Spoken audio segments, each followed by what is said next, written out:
সবাই কেমন আছেন? আশা করছি ভালো আছেন। তো চলুন আজকে একটা নতুন রেসিপি আমি বানাবো।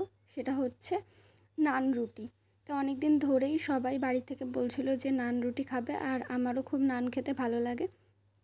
তো আজ বাড়িতেই বানিয়ে নিলাম নান রুটি। আমি কিছুদিন আগেই ইউটিউব থেকে রেসিপিটা দেখেছিলাম, তারপর এখন নিজের মতো করে বানিয়ে নিচ্ছি। তো এখানে আমি ওই কাপের 6 কাপ মতো দিয়েছিলাম ময়দা, আর তার মধ্যে দিয়েছিলাম 1 চামচ লবণ, তারপর দিয়েছিলাম ওই 1.5 চামচ মতো চিনি। ভালো করে 1.5 চামচ মতো চিনি দিয়ে তার মধ্যে আবার মিশিয়ে নিয়েছিলাম ইস্টের যে কৌটো থাকে, তার 2 মুটকি ইস্ট আমি এর মধ্যে অ্যাড করে দিয়েছিলাম। বেশি ইস্ট দিলে কিন্তু ইস্টের গন্ধ বেরোয়, তখন সেটা ভালো লাগে না। এর জন্য আমি 2 মুটকি ইস্ট দিয়েছিলাম এর সাথে। তারপর এর মধ্যে আমি অল্প কিছুটা বেকিং সোডা দিয়ে দিয়েছিলাম। দিয়ে এই সমস্ত উপকরণগুলোকে ভালো করে এখন ময়দার সাথে মিশিয়ে নিতে হবে। তো আমি বাটির মধ্যে এই যে হাত দিয়ে ভালো করে ময়দার সাথে সমস্ত উপকরণগুলো মিশিয়ে নিচ্ছি। জল দেওয়ার আগে এগুলো ভালো করে মিশিয়ে না নিলে পরে ভালো হবে না। আপনারা ইস্ট আর একটাও কাজ করতে পারেন, একটা বাটিতে আলাদা উষ্ণ গরম জলের মধ্যে দিয়ে তারপর সেটা এগুলোর সাথে অ্যাড করে দিতে পারেন, কিন্তু আমি আগেই ময়দার সাথে ইস্ট মিক্স করে দিয়েছি। এরপর আমি দিয়ে দিলাম সাদা তেল। তো সাদা তেল দিয়ে আবার সাদা তেলের সাথে ময়দাটাকে ভালো করে মিশিয়ে নেব।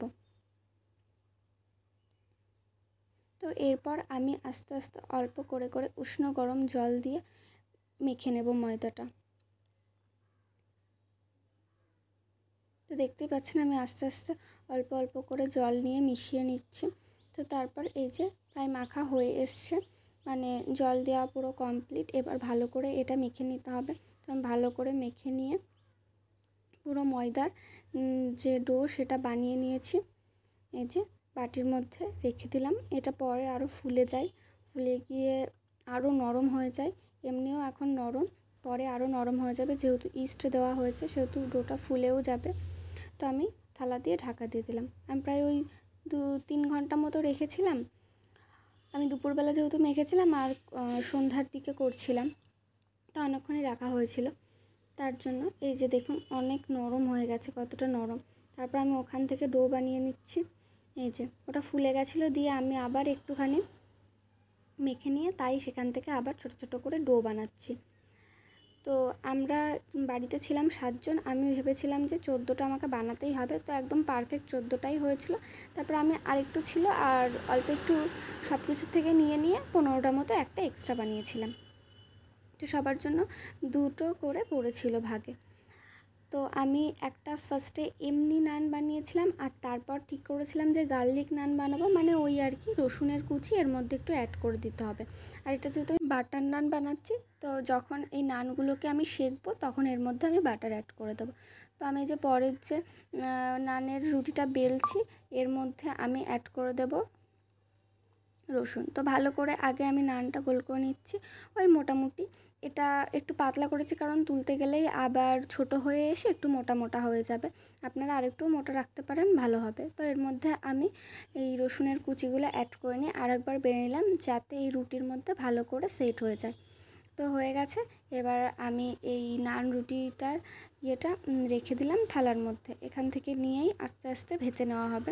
তো কড়াইতে এই দিকে তাওয়া বসিয়ে দিয়েছিলাম, আর হালকা গরম হয়ে যাওয়ার পর তারপর আমরা এই যে নানটা দিয়ে দিয়েছিলাম। নান দিয়ে যে ভাজছি এর মধ্যে বাটার দিয়ে আমরা যে একটু ভাজা হচ্ছে 2 পিঠে বাটার দিয়ে দিচ্ছি। এইভাবেই নান রুটিটা বানিয়েছিলাম। তো দেখাই দিই কেমনভাবে আমি বাটারটা দিয়েছিলাম। তো এই যে রুটির ওপর এইভাবে দিয়েছিলাম। আমি এটা দেখেছিলাম এইভাবে দেওয়া, তাই আমি এটা এইভাবে দিয়েছি।